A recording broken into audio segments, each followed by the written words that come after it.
Hey everyone, and welcome back to the channel. Today, we're diving into one of the most epic and highly debated showdowns in all of comic book history, The Flash vs. Quicksilver. Who is the true master of speed? It's DC's Scarlet Speedster against Marvel's silver-haired Speedster. We've seen countless arguments online, but today, we're going to break it down, analyze their powers, their feats, and try to come to a definitive conclusion. So, buckle up, because things are about to get fast. First, let's meet our contenders. In the red corner, we have the Flash. Now, this is a bit tricky because there have been several Flashes, but for this battle, we'll focus on the two most iconic, Barry Allen and Wally West. Their power doesn't just come from running fast. It comes from the Speed Force, an extra-dimensional energy source that grants them abilities far beyond simple velocity. They aren't just moving their legs quickly. They are tapping into a fundamental force of the universe. In the blue, or rather, silver corner, we have Pietro Maximoff, aka Quicksilver. Originally a mutant, the son of Magneto, his origins have been retconned a few times. But the core of his power remains the same.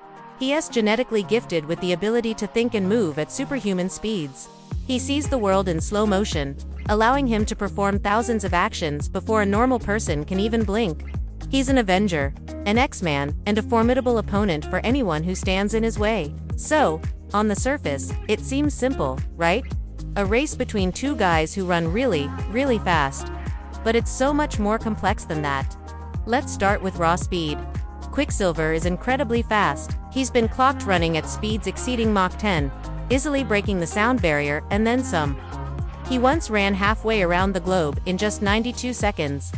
That's moving at roughly 13,000 miles per hour. He can create cyclones by running in circles, catch bullets with his bare hands, and run up the sides of buildings. For almost any other hero, Quicksilver would be an untouchable blur. But then, you have the Flash. And this is where the comparison starts to get a little one-sided. The Flash's speed is, for all intents and purposes, limitless. He's not just running. He's powered by the Speed Force. Do you know how fast that is? It's multiples of the speed of light. He has outrun death itself, literally. He's outrun instant teleportation. Barry Allen once vibrated his molecules so fast he rebuilt an entire city, person by person, brick by brick. So, in a straight-up race, the Flash takes the gold, the silver, and the bronze. It's not even close.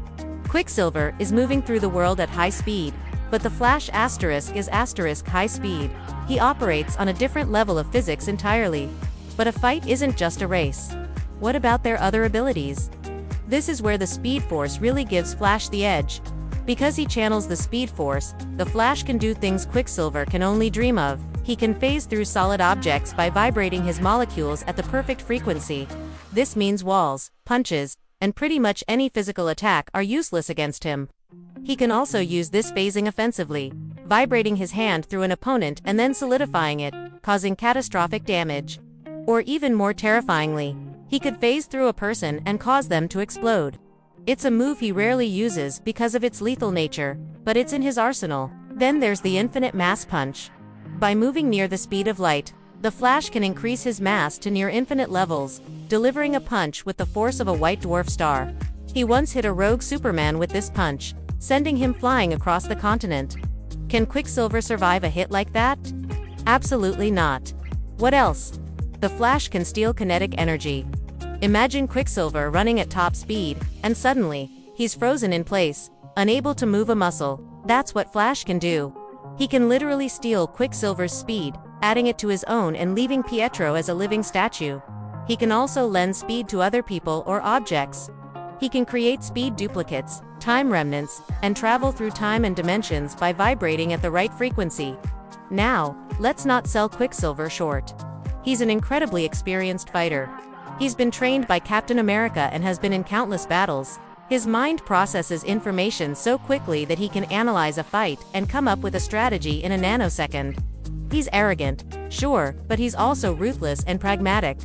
He wouldn't hesitate to go for a quick, decisive blow. His normal punches would land with the force of a small explosion because of his velocity. He's not going down without a serious fight. So, how would this fight play out? Picture this. The starting bell rings. Before the sound even reaches your ears, Quicksilver has landed 1,000 punches on the Flash. But it doesn't matter. The Flash's perception is just as fast, if not faster. He'd see Quicksilver's punches coming in extreme slow motion. He could easily phase through every single one of them. Quicksilver, frustrated, would try to change tactics. Maybe try to create a vortex to disorient Flash, but Flash can do the same, only bigger and faster. He could even run in the opposite direction to cancel out Pietro's vortex. Every trick Quicksilver has, the Flash has a counter for, and it's usually 1,000 times more powerful. The fight would likely end in one of a few ways. The most merciful option, Flash simply runs up, taps Quicksilver on the shoulder, and steals all his kinetic energy, freezing him solid. Fight over. Or, if Flash was feeling a bit more theatrical, he could phase his hand through Pietro's chest, a threat that would instantly end the confrontation. The most devastating, bloodlusted scenario. The infinite mass punch. One hit, and it's lights out for Pietro Maximoff permanently. Even time travel, an area where Quicksilver has dabbled with the help of inhuman technology, is Flash's backyard. The cosmic treadmill is his personal time machine. He can run into the time stream under his own power. He could go back in time and prevent the fight from ever happening. He could trap Quicksilver in the Speed Force itself, an endless dimension of pure velocity from which there is no escape. So, as much as we love Quicksilver, and he truly is a powerhouse in the Marvel Universe, this is one of those classic mismatches. It's like putting a speedboat up against a spaceship. They both move fast, but they are operating on completely different principles and scales. Quicksilver's powers are biological. The Flash's powers are cosmic. The Speed Force is just too much of an I win button. The verdict is clear. In a fight between the Flash and Quicksilver, the Flash wins. And it's not just a win. It's a complete, overwhelming victory. 10 times out of 10. But what do you guys think? Do you have a scenario where Quicksilver could actually pull off a win? Let me know your thoughts in the comments below. I love reading your theories and breakdowns. If you enjoyed this video and want to see more comic book battles, make sure to hit that like button and subscribe to the channel so you won't miss our next upload. Thanks for watching, and I'll see you in the next one.